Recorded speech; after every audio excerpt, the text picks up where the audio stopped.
जय माता दी दोस्तों। आज के वीडियो में मैं आप सबको शारदीय नवरात्रि में सरल पूजा विधि जो है वो दिखाने वाली हूँ।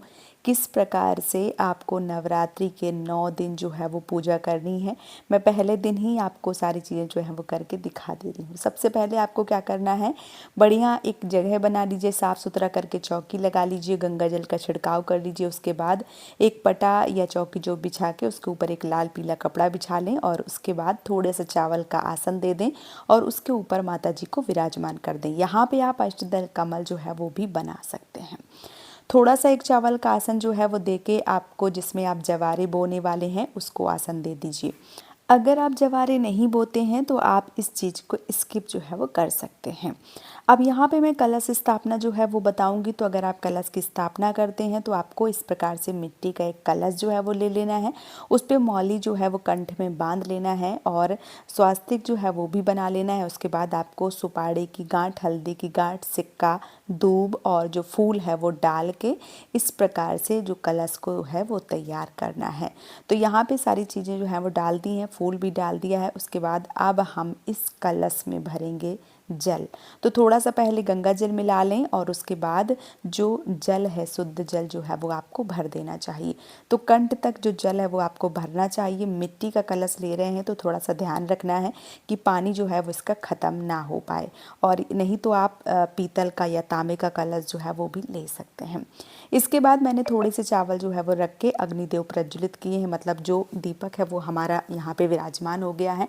और अब हम आगे की पूजा करेंगे क्योंकि अग्निदेव हमारी पूजा के साक्षी होंगे।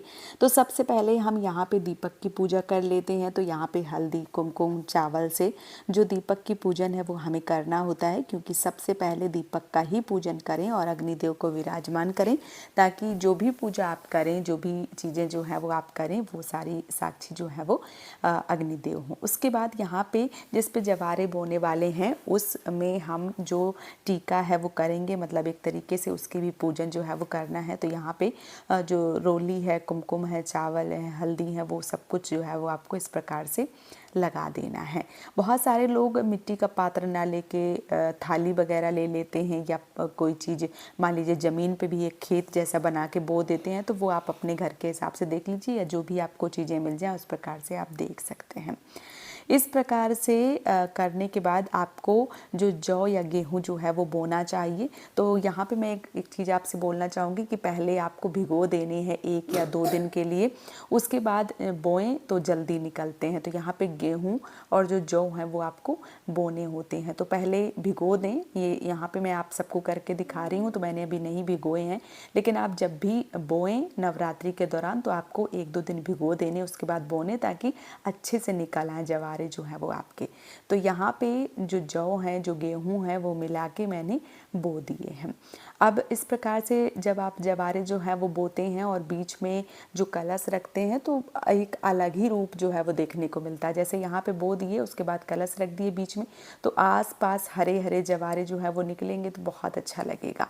इसके बाद आम के पत्ते या अशोक के पत्तों को इस प्रकार से तिलक करना है और उसके बाद जो कलश है उसमें डालने होते हैं। तो 5-7 पत्ते, 9 पत्ते जो है वो आप डाल सकते हैं। यहाँ पे मैं 5 पत्ते जो है वो अशोक के मैंने लिए हुए हैं और ये पत्ते जो है वो डाल दूँगी। और इन पत्तों को डालने के बाद में ही जो नारियल है या जो गेहूँ या चावल की कटोरी है वो रखी जाती है, उसके ऊपर जो मान लीजिए कि नारियल है वो रखा जाता है। तो यहाँ पे गेहूँ की एक प्लेट जो है वो मैंने ली हुई है। यहाँ पे आप चावल या कोई और अन्न जो है वो रख सकते हैं और उसके ऊपर रखा है मैंने नारियल या श्रीफल जो है। तो यहाँ पे मैंने जो नारियल है वो रख दिया है। नारियल को मैंने वस्त्र जो है वो भी उड़ा के, मतलब पहना के रखा है।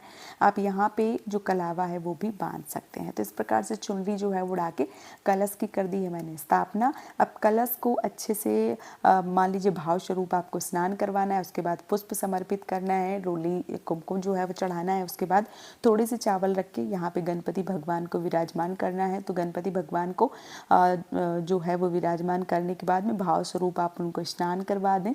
उसके बाद आप उनको जनेऊ जो है वो पहनाएं, टीका करें हल्दी, चावल, कुमकुम से, या जो मान लीजिए चंदन है उससे आपको तिलक करना चाहिए। उसके बाद यहाँ पे जो जनेऊ है वो चढ़ा दें, और जनेऊ के बाद वस्त्र रूपी आप चाहें तो वस्त्र चढ़ा दें, वस्त्र नहीं है तो आपको इस प्रकार से जो कलावा है, कलावा रूपी वस्त्र जो है वो चढ़ा देना चाहिए। यहाँ पे जो चीज़ें आपको मिल जाएं आसानी से, वो चीज़ें जो है वो आपको चढ़ानी चाहिए। तो यहाँ पे पुष्प जो है वो भी मैंने यहाँ पे समर्पित जो है वो कर दिया है गणपति भगवान को।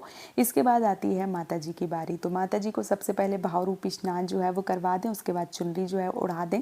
अब यहाँ पे स्नान वाला जो वीडियो है वो थोड़ा सा इधर उधर हो गया, तो मैं दोबारा यहाँ पे स्नान जो है वो करके दिखा रही हूँ आपको। तो सबसे पहले भाव रूपी स्नान करवा में, उसके बाद चुनरी जो है वो उड़ा में, उसके बाद जो पूजा है वो आपको शुरू करनी चाहिए। तो यहाँ पे जो फूल हैं वो मैं अर्पित करूँगी। इस प्रकार से जो भी फूल आपको मिल जाए, गुड़हल के फूल माता जी को अति प्रिय हैं, तो गुड़हल के फूल के साथ साथ मैंने गेंदा का फूल जो है वो भी अर्पित किया है। उसके बाद मैं करूँगी यहाँ पे तिलक।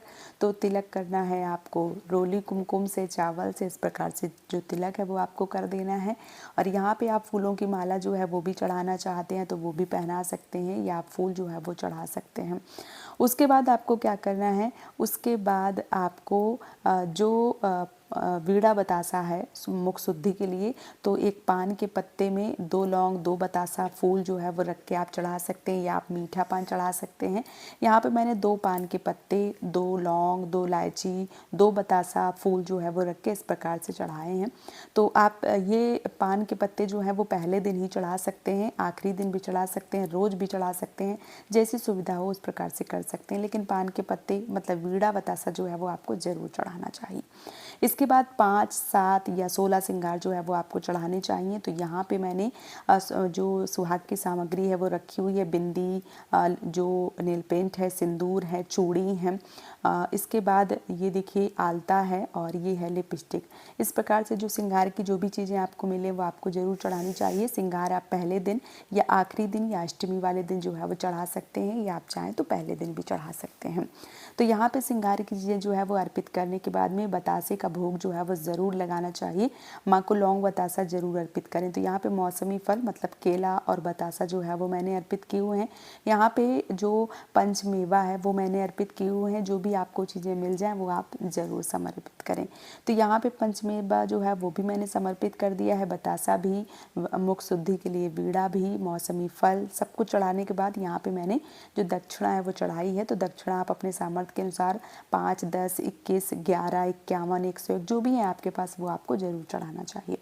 यहाँ पे मैं करूँगी हवन। रोज़ हवन करना चाहिए, भले ही आप 5, 7 आहुतियाँ रोज़ दें, लेकिन आपको हवन जो है वो ज़रूर करना चाहिए। बिल्कुल सरल विधि जो है वो मैं आपको दिखा रही हूँ। एक मैंने हवन कुंड में उपला जो है वो जला के रखा हुआ है, उसके ऊपर मैं यहाँ पे 5 जो आहुतियाँ हैं वो दे रही हूँ। तो आहुतियों के लिए आपको क्या करना है, हवन सामग्री में थोड़ा सा गुड़ जो है वो, वैसे सब चीज़ें जो है वो मिली होती हैं, लेकिन फिर भी थोड़ा सा गुड़, घी जो है वो मिला के आपको जो आहुतियाँ हैं वो दे देनी चाहिए। इसके बाद जो आरती है, आखिरी जो आरती है वो करनी होती है।